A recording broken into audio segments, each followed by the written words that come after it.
你有没有发现，身边有些骑着旧机车，住在老公寓里的人，日子过得从容自在，而有些开着进口车，名片头衔亮眼的人，却常常失眠，每天眉头深锁。其实我懂你的无奈，我们这代人上有老下有小，每天一睁眼，脑子里就是房贷、车贷、孩子的补习班费用，还有长辈渐渐老去的医药费。我们拼了命地在职场上厮杀，总以为只要再多赚一点，把钱抓得更紧一点，心底那份深不见底的焦虑就会消失。但结果往往是钱来得快，去得更快，自己却被生活榨干了精力。今天我想陪你喝杯热茶，聊聊宇宙间一条鲜为人知的财富铁律。看完今天的内容，你会明白那些真正一辈子不缺钱的人，身上到底藏着哪4重常人不易察觉的修行。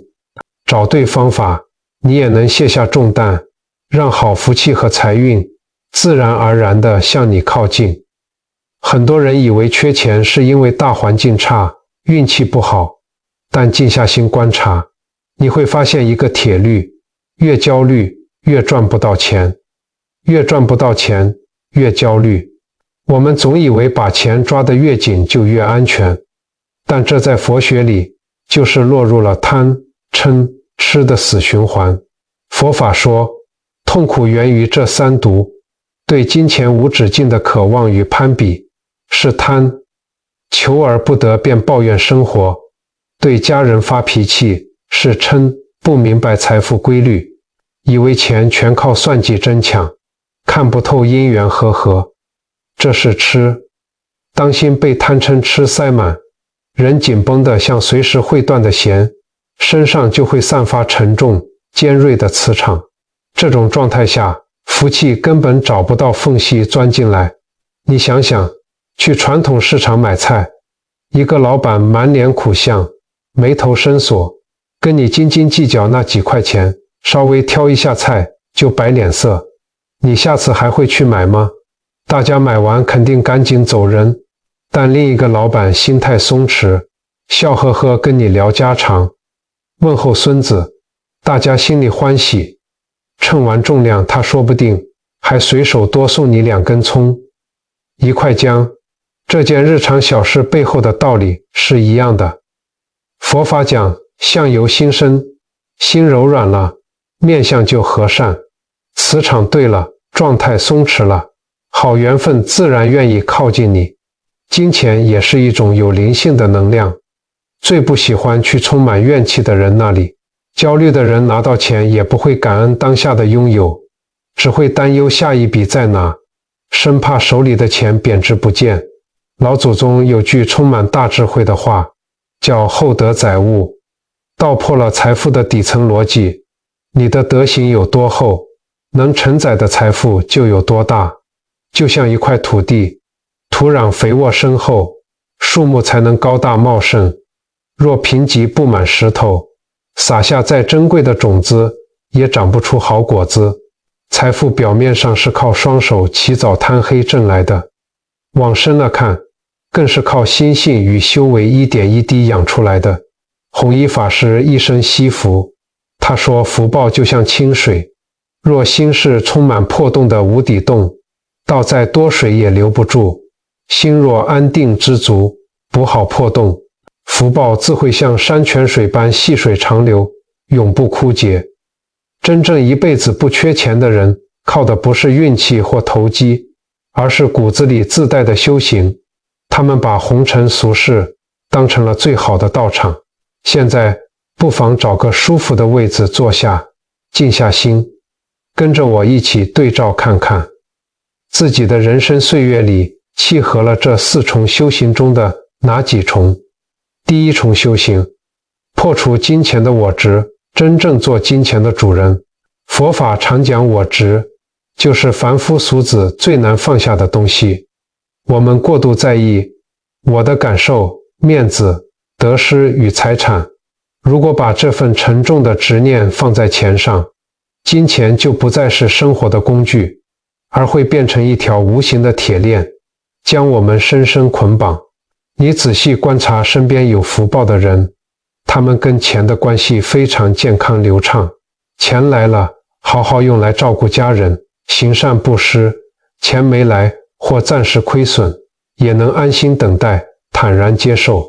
多赚一笔奖金，他们不会得意忘形，四处炫耀；股票跌了少赚一笔，他们也不会寝食难安，怨天尤人。这份心态听起来好像很简单，对吧？但大家不妨静下心来，扪心自问，在面对真金白银的得失时，我们大多数人真的做得到这么洒脱吗？我认识一位阿姨，她大半辈子都在成衣工厂里做女工，辛辛苦苦把孩子拉拔长大。退休以后，她每天早上就穿着简单的运动服，跟着老伴去住家附近的公园打太极拳。她住在没有电梯的旧公寓里，每天爬楼梯当作运动。她的退休金其实真的不多，每个月精打细算，刚好够平时的买菜钱和水电开销，绝对算不上是多么宽裕，更别提什么大富大贵了。有一天，她在科技业上班，每天加班到深夜的儿子看不过去了，皱着眉头劝她说：“妈，您这点钱放在银行里利息那么低，现在物价一直涨，这就是等着通膨，等着贬值啊。您看隔壁王阿姨都在买基金，买外币，不如您也拿去理财，多赚一点是一点，以后老了也比较有保障啊。”你猜这位阿姨怎么说？她听完儿子的抱怨，非但没有跟着焦虑，反而只是笑呵呵地拍拍儿子的手，回答说：“哎呀，傻孩子，我这点钱啊，还不够去担心它通膨贬值的。我每天去市场买把青菜，买块豆腐，跟熟人聊聊天，回来跟你爸一起吃顿热饭。这点钱够我每天过得欢喜自在，不用看人脸色，这就足够了。那些每天盯着数字看的人，我看他们连一顿饭都吃不安稳呢。你看，这位阿姨手里并没有什么大钱，她也不懂什么复杂的金融理财。可是，如果你亲眼看到她打太极拳时那种行云流水的姿态，你会发现她脸上那股由内而外散发出来的松弛感，比很多存款好几百万，每天盯着股市盘面焦虑的掉头发的人还要富足得多。她住在老房子里，心却像宫殿一样宽敞。她不是不在乎钱，她出门买菜也会比价，但她是把钱看透了，她没有把自己活成金钱的奴隶。在佛经里，我们常说凡夫俗子是心随境转。什么是心随境转？就是外在的环境，存折上的数字，别人的评价一变，你的心就跟着七上八下。今天股票涨了，你就觉得世界无限美好；明天油价涨了，菜价贵了，你就觉得人生充满苦难。你的情绪像坐云霄飞车一样，快乐跟痛苦的遥控器全都交给了外在的物质去控制。而真正有修为、有智慧的人是境随心转。外在的物质环境再怎么变幻无常，世间的经济再怎么起伏，我的心始终如如不动，保持着那份内在的安宁与知足。外界是喧闹的，我的内心是安静的。古人讲，知足者富，这个富从来都不是指你银行账户里有几个零，不是指你穿什么名牌，开什么车，而是说你的心不再被金钱死死地捆绑着，你不再觉得我必须要有更多的钱，我必须换更大的房子，我才配得到快乐。真正的快乐是不依赖外在条件的。当你的心不被金钱绑架，你明白金钱只是我们这一生借来体验世界的工具，我们空手而来，最终也要空手而去，你就是自由的。心一旦自由了，你就不会再去跟别人攀比，整个人就松了。人一松弛，生命就有了喘息的余地，有了余地，你才能看见身边微小的美好、好运和福气才进得来。你想想，福报就像一只轻柔的蝴蝶，它要怎么停留在出一个随时会崩溃，连一丝缝隙都没有的灵魂上呢？所以，这第一重修行，其实就是请你在夜深人静时，静下来问问自己，我现在是金钱的主人，还是金钱的奴隶？我是把钱当成让生活更好的工具，还是把赚钱当成了生命的全部，甚至为了赚钱牺牲了健康和亲情？当你能笑着面对生活，无论碗里装的是粗茶淡饭还是山珍海味，都能吃得津津有味，只取自己所需，不贪求那些不属于自己的东西，不恐惧未知的明天时，你就已经开启了吸引财富的真正磁场。这辈子不缺钱的第二重修行，是明白佛法中的缘起法，懂得让财富流动。你有没有发现一个很反直觉的现象？在我们传统的观念里，总觉得钱就是要省下来，要存起来，死死抓在手里才是自己的。但现实生活中，往往是那些越不把钱死死抓在手里的人，钱反而越留得住，甚至越赚越多。这里说的不抓紧，当然不是要你打肿脸充胖子去请客，更不是鼓励你挥霍无度，盲目消费，买一堆不需要的东西，而是说，那些真正有福报的人，他们看待金钱的态度非常通透，他们花钱都有一个特点，叫做不纠结。该花的钱，他们花得干脆利落，绝不拖泥带水；不该花的钱，哪怕只是1块钱，他们也一分不浪费。给家里长辈买营养品，带父母去看病的时候，他们不会左算右算，心疼半天，遇到过不去的坎，伸手帮一把。他们不会成天惦记着对方什么时候回报，更不会到处去跟别人邀功。你身边一定有这样可爱的人，逢年过节，他们会在厨房里忙进忙出半天，给左邻右舍送点自己手做的萝卜糕或是肉粽。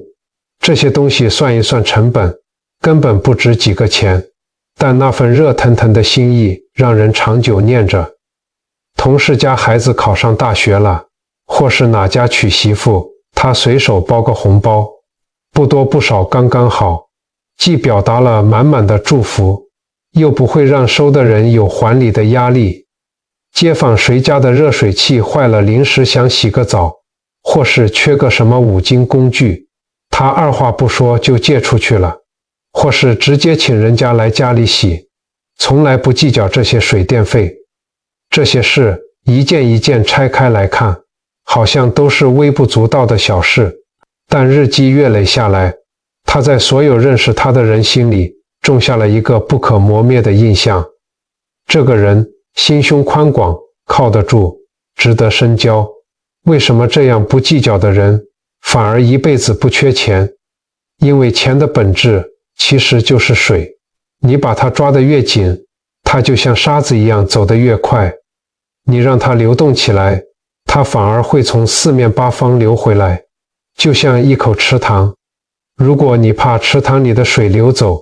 于是死死地堵住了进水口，也用水泥把出水口给封死了。表面上看，水是被你牢牢保住了，一滴也没少，但时间一长，没有新的活水进来，里面的水无法循环，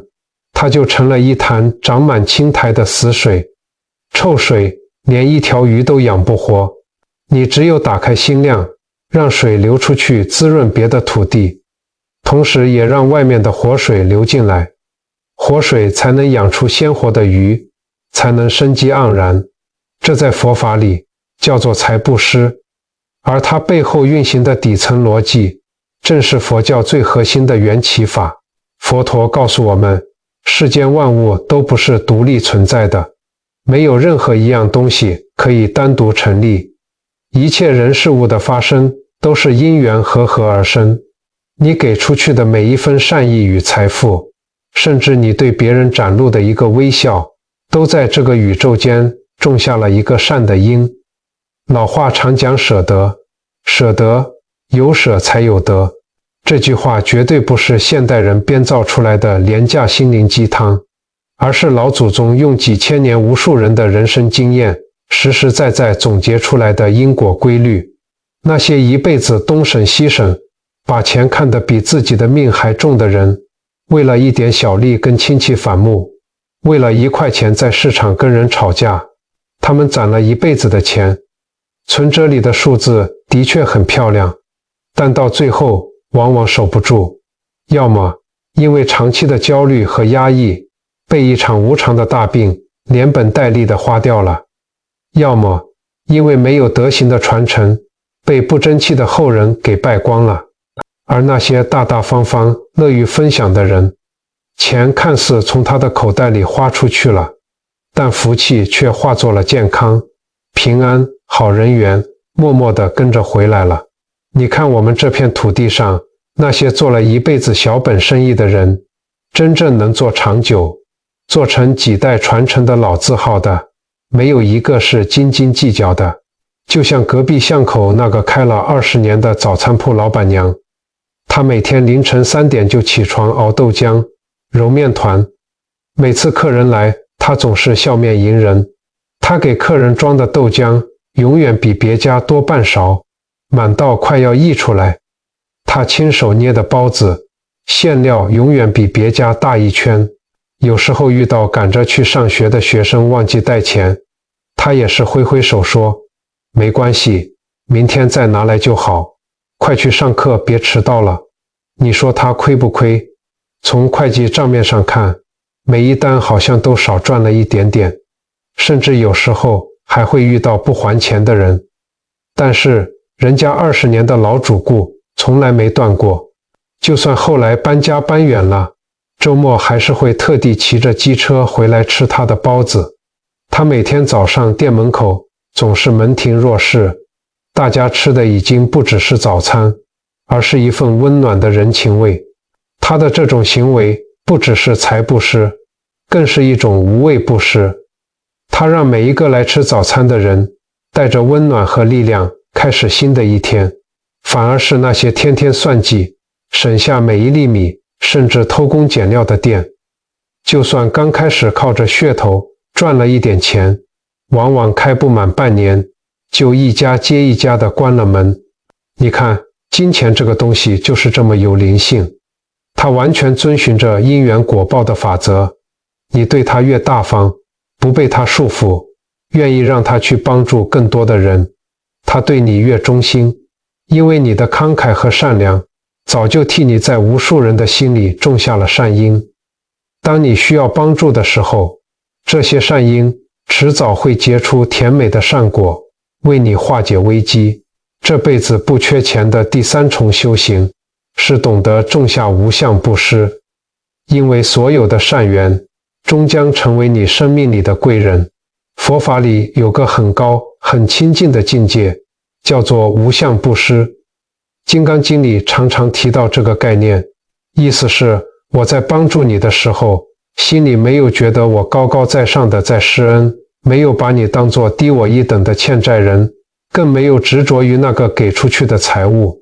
我不期待你未来要报答我，甚至不期待别人夸我一句大善人。我只是单纯的随顺着当下的因缘，看到一个生命正在受苦，我就自然而然地伸出手，去帮助了这个需要帮助的生命。做完之后，心无挂碍，就像鸟儿飞过天空，不留一点痕迹。我跟各位分享一件真实发生的事，这是在我们南部老家那边的一段往事。有位大哥，年轻的时候家境不好，只能在工地做粗工。南部的太阳特别毒辣，他每天顶着烈日绑钢筋，扛水泥，汗水流下来，把衣服湿透了一遍又一遍。休息时只能喝点便宜的青草茶退火。那时有个从外地来的工友，家里老母亲突然生了重病，急需一笔庞大的医药费救命。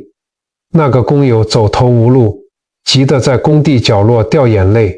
这位大哥其实自己也没多少积蓄，家里还有老婆小孩要养，但他看到别人这么痛苦，心生不忍。他二话不说，硬是瞒着家人，把辛辛苦苦攒了3个月，原本打算用来修屋顶的薪水，全借给了那个工友。他把钱塞给对方时，只说了一句：“先拿去救妈妈，其他的以后再说。”后来，那个工友为了照顾母亲回了老家，2个人因为工作变动，慢慢就断了联系。这笔钱，大哥也没想着要去讨回来。日子一天天过，他心想着就当作结个善缘吧，人平安最重要。就这样，岁月流转，20多年过去了，大哥后来年纪大了，做不动工地，改做点五金小生意。前几年遇到大环境不好，很多工厂倒闭，他的订单没了，货款又收不回来，狠狠亏了一大笔本钱。他正愁着资金周转不过来，面对银行的催款单，每天晚上坐在客厅里抽着闷烟，不知道该怎么办才好，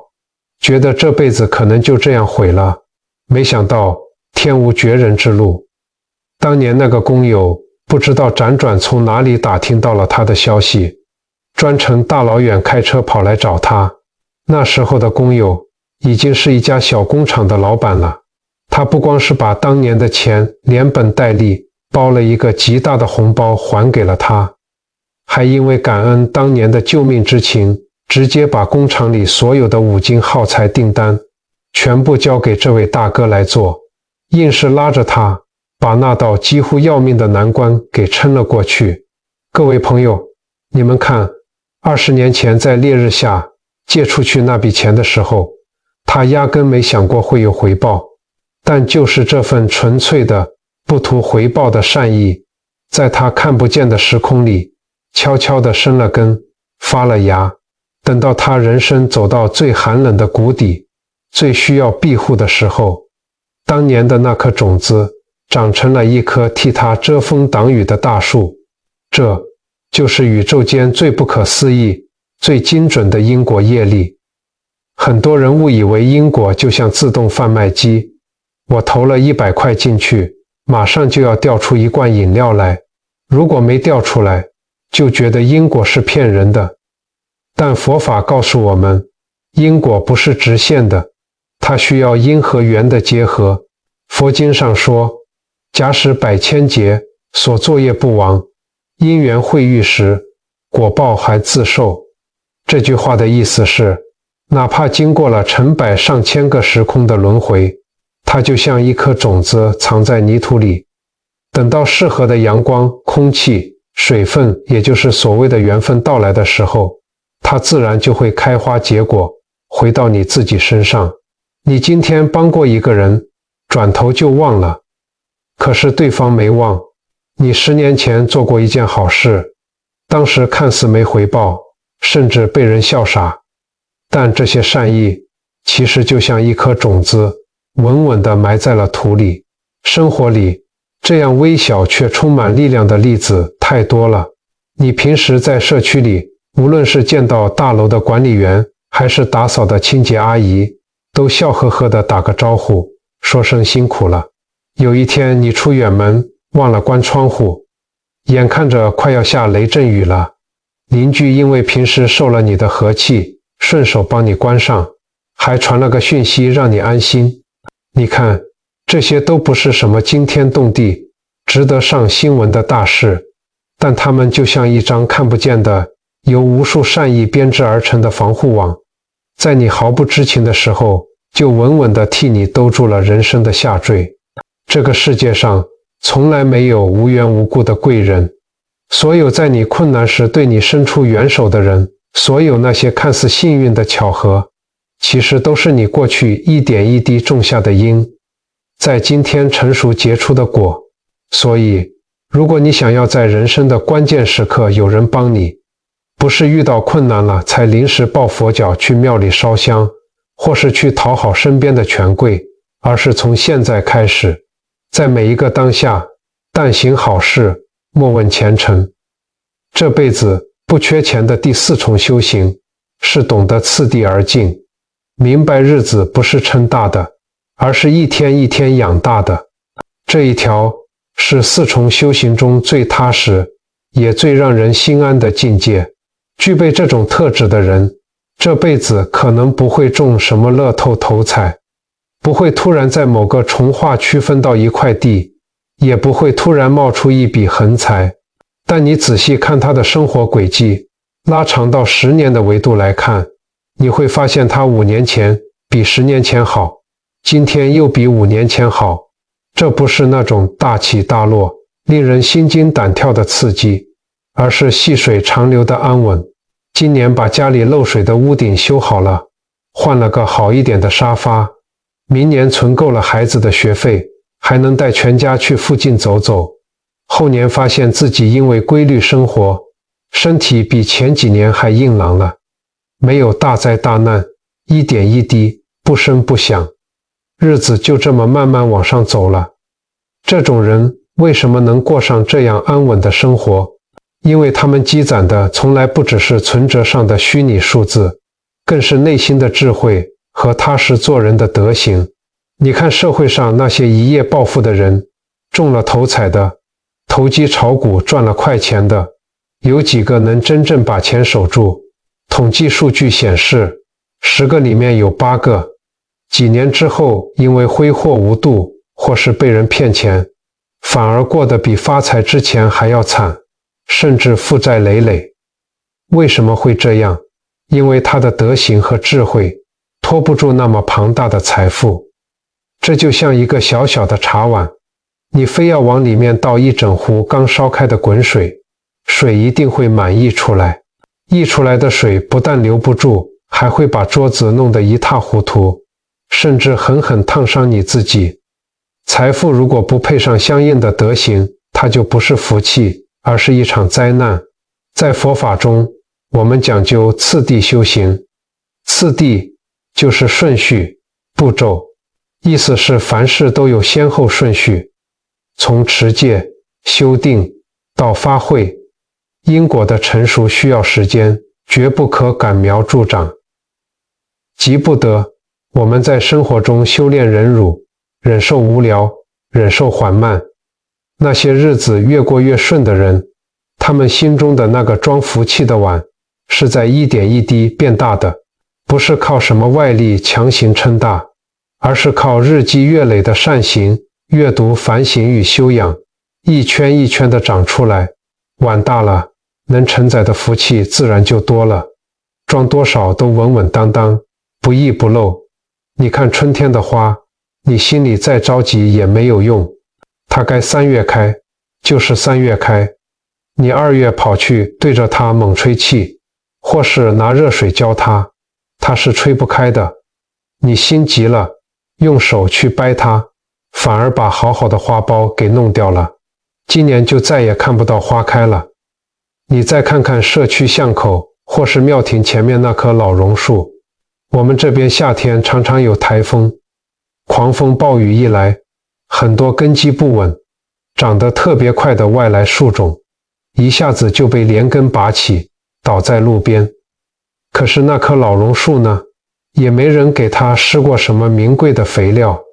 它就是年复一年的晒太阳、淋雨，遇到干旱，它的根就更努力地往下扎深，去寻找水源。遇到风雨，它的枝叶就顺着风势摇摆，不声不响地经历了无数个春夏秋冬，它就长成了一棵参天大树，根深深地抓紧泥土。夏天一到，茂密的树叶能荫蔽半条巷子的人，大家都在树下乘凉、下棋、喝茶、聊天。人的福气也是一样的，急不来，催不得，它需要你用时间去养，用善行去浇灌，用无比的耐心去等待。古人讲，万贯家财不如一技在身，一技在身不如心中有慧。真正让一个人后半辈子越过越好，晚上能安心入睡的，从来不是天降的某笔横财，而是他心底那份对宇宙法则的明白与通透。有了这份通透，穷的时候不慌张，知道这只是暂时的因缘；富的时候不飘摇，知道这一切皆是无常，不可骄傲。顺境时懂得惜福感恩，逆境时不生怨怼，把吃苦当作消业障。这样一个内心安定、厚德载物的人，老天爷怎么会不愿意多给他几分眷顾呢？说到这里，我想再多讲几句心底话。我们这一代人从小看着父母辛苦劳作，年轻的时候自己也吃了很多苦，经历过经济的起起落落。因为苦过，所以我们对钱其实有一种很深的不安全感，总觉得手里紧紧抓着钱，心里才踏实，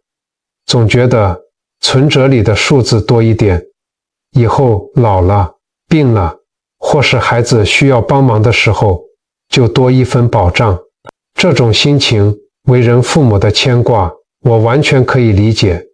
这是我们这代人共同的印记。但是走到人生的下半场，你要渐渐明白，钱能给你的安全感其实是有上限的。你存10万的时候，觉得20万才够应付突发状况，存了20万，又觉得要存到50万，甚至100万才安心。这个对金钱渴望的黑洞是永远填不满的。就算存到了你理想中的数字，你又会开始担心通货膨胀，担心被骗，担心孩子来讨要。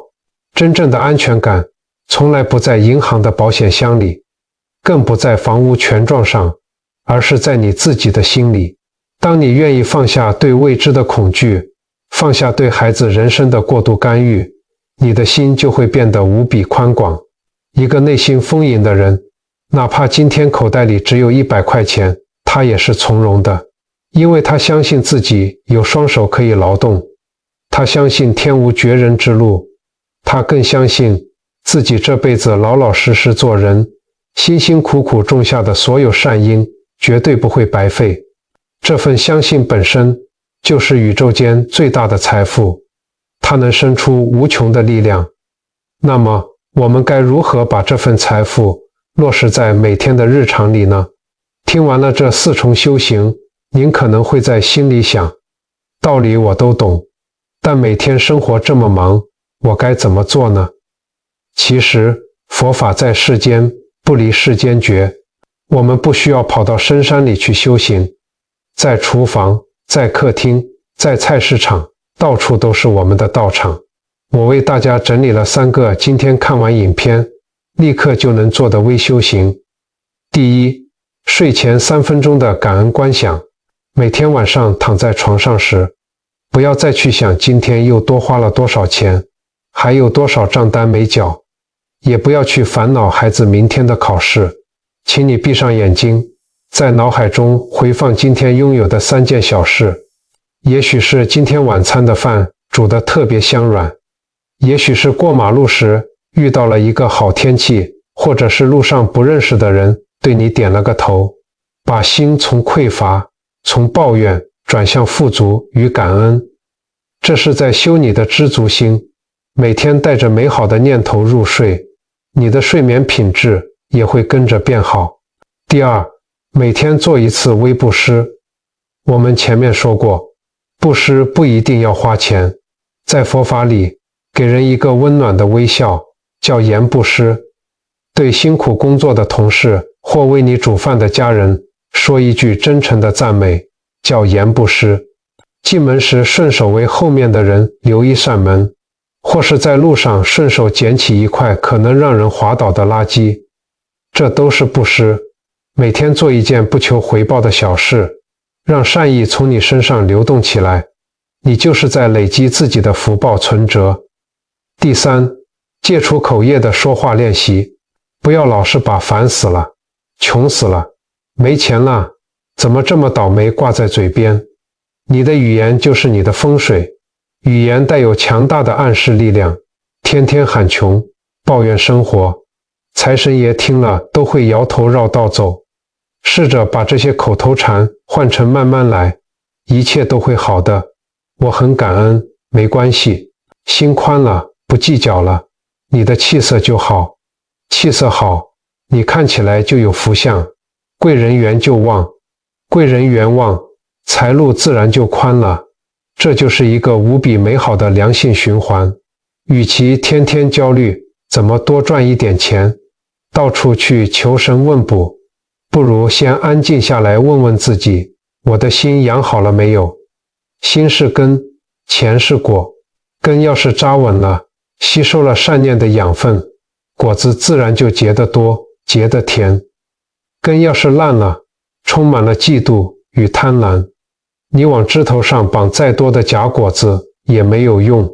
风一吹就全掉光了。今天聊的这4重修行，说到底都指向同一件事，你对待生活的心境决定了生活回馈给你什么样的境遇。你知足，生活就给你安宁，让你不受物质的奴役；你慷慨，生活就给你善缘，让你在困难时总有双手扶你一把。你踏踏实实修自己的心，把每一个当下过好，日子就一天一天的往好处走。大自然里哪有急出来的好东西呢？稻子要一季一季的种，经历风吹日晒才会饱满；果树要一年一年的长，深扎泥土才会结果。连一壶好茶都要用适当温度的水慢慢的泡，才出得来那份回甘的底蕴与味道。人生也是需要熬的。最后，我想把一句话送给所有看到这里，陪伴我度过这段时光的朋友：财富是你修来的，不是你追来的。你拼命去追它，为了它失去健康，失去亲情，它跑得比你还快，就算抓到了也会溜走。当你静下心来，把自己的这颗心修好，把自己的德行养厚，对这个世界充满善意，财富反而会悄悄地、温柔地靠过来。愿你我都能明白这个宇宙运行的真理，不早不晚，刚好就在一切都还来得及的时候，找回内心的平静。愿你后半生心宽体健，手有余粮。愿你身边永远有暖心的人相伴，听你说说话。愿你脚下有走不完的平坦好路，每一步都踏实安稳。如果今天这番话让你疲惫的心里感到舒坦了一点，让你放下了哪怕一点点的焦虑，我邀请你在留言区留下一句福气来了，或是留下你对家人、对自己未来的美好祈福。文字是有力量的，心念更是不可思议。当我们都在这里留下充满善意的言语，这里就会形成一个巨大且温暖的正向磁场，照亮彼此。你的每一次留言，每一次分享，其实都是一次美好的善念布施。把这期内容转发给你身边那些你真心想要祝福的人吧，也许他们现在正被焦虑困扰，正需要这份平静的力量。好的东西要一起分享，福气才会越分越多，相遇即是善缘。如果你喜欢我今天的分享，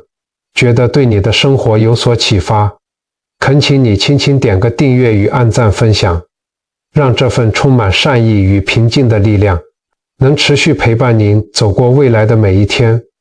愿你日日是好日，时时是好时。我们下期再见。